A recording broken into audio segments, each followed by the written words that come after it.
हवस की कहानी तो आप बहुत सुने होंगे, लेकिन ये कहानी उस 10th क्लास में पढ़ने वाली लड़की की है जिसकी हवस उसकी माँ की दुश्मन बन जाती है। सोचिए आजकल समाज जा कहाँ रहा है। जब ये कहानी आप सुनोगे तो आप दंग रह जाओगे कि आजकल की लड़कियां ये भी कर सकती हैं, वो भी महज 10वीं क्लास में पढ़ने वाली लड़की, जिसके उम्र के बारे में मैं क्या ही चर्चा करूं।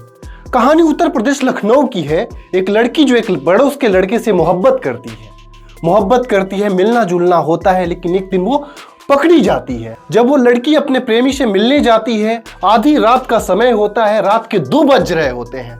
होता क्या है कि ये जब हलचल घर में होता है तो उसकी माँ को पता चल जाता है कि कुछ न कुछ तो गड़बड़ है। अपनी पैनी नजर माँ अपनी बेटी पे लगाती है और बेटी की एक्टिविटी को आकलन करना शुरू करती है। तो पता चलता है कि बेटी रात के अंधेरे में सिलवटों से निकल के अपने प्रेमी से मिलने जाती है। जी हाँ, वही प्रेमी पड़ोस के किसी घर में जो रहता है।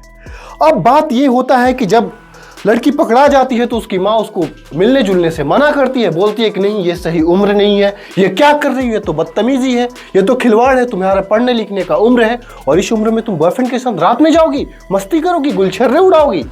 लेकिन लड़की कहाँ मानेगी, लड़की मानती नहीं है। झूठी दिलासा अपनी माँ को देती है कि माँ मैं नहीं जाऊंगी, माँ मैं तुम्हारी बात मान गई और आज से मैं तुम्हारी अच्छी बेटी बन के रहूंगी।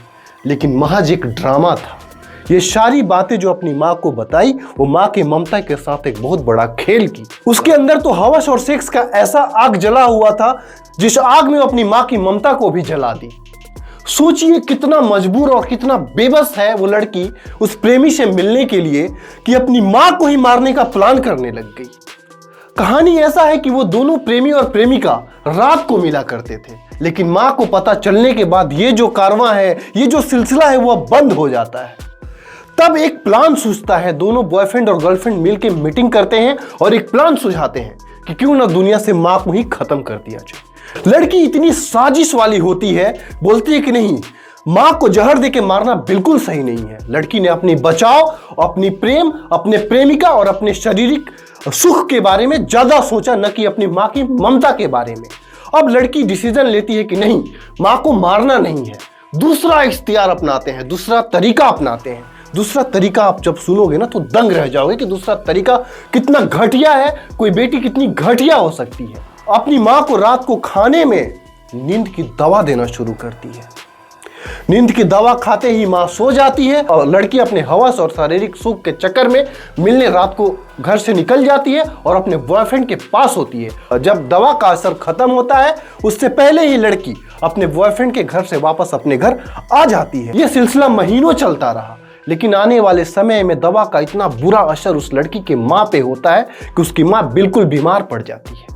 उसके शरीर चल नहीं पाते हैं, उसका दिमाग काम करना बंद हो जाता है। सोचिए कितना खतरनाक है ये लड़की अपने माँ के लिए। तो आनंद फानंद में पड़ोसियों को पता चलता है कि अरे इनके घर में तो ये हो रहा है। फिर रिश्तेदार इकट्ठे होते हैं। रिश्तेदारों ने उनकी माँ को, उस लड़की के माँ को डॉक्टर के पास लेकर जाते हैं। जब डॉक्टर ये बताता है कि आप तो यूं ही बीमार नहीं पड़ी हैं, आपने तो नींद की गोलियां बहुत ज्यादा सेवन कर रही हैं, आप तो हर दिन एक नींद की गोली खा रही हैं। अब उस महिला को जब ये बात पता चलती है, डॉक्टर के द्वारा बताया जाता है, तो उसके होश उड़ जाते हैं। मैं तो कभी नींद की गोली खाई ही नहीं, मेरे अंदर तो कोई ऐसी बीमारी है ही नहीं जिससे मुझे नींद की दवा लेनी पड़े। तब भी बात पता चलता है, तब लड़की की माँ को ख्याल आता है, अरे मैंने तो अपनी बेटी को गलत करने से रोका था।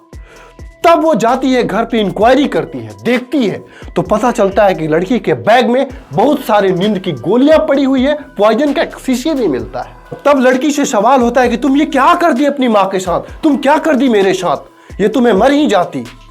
तब लड़की के होश उड़ जाते हैं, अरे मैं तो पकड़ी गई। उसके बाद लड़की तो नाबालिग थी, लड़की पे तो कोई कार्रवाई हो नहीं पाया, लेकिन हाँ, उसको फिलहाल सुधार गृह में रखा गया है। उसकी मानसिकता को समझाया बुझाया जा रहा है ताकि तुम इन सब चक्कर में न पड़ो और किसी भी वजह से, किसी भी शारीरिक सुख के लिए, किसी भी प्रेमी और लड़की से मिलने के लिए कम से कम ऐसे कदम मत उठाओ। सोचिए आज का समाज जा कहाँ रहा है। जी हाँ, मैं आज के समाज का बात कर रहा हूँ। 10वीं क्लास में पढ़ने वाली लड़की अपनी शारीरिक सुख, अपनी हवस और अपनी मस्ती के लिए अपने ही माँ का दुश्मन बन जाती है। तो मेरा आग्रह है आप लोगों से कि अपने बच्चों पे हद से ज्यादा ध्यान दें। आप इधर उधर के बहकावे की जिंदगी से अपने बच्चों को निकाल के अपने घर में लाइए, उसको हर पल समझाइए ताकि आपका बच्चा कहीं आपका ही दुश्मन ना बन जाए। खबर फिलहाल इतना ही है। नमस्कार।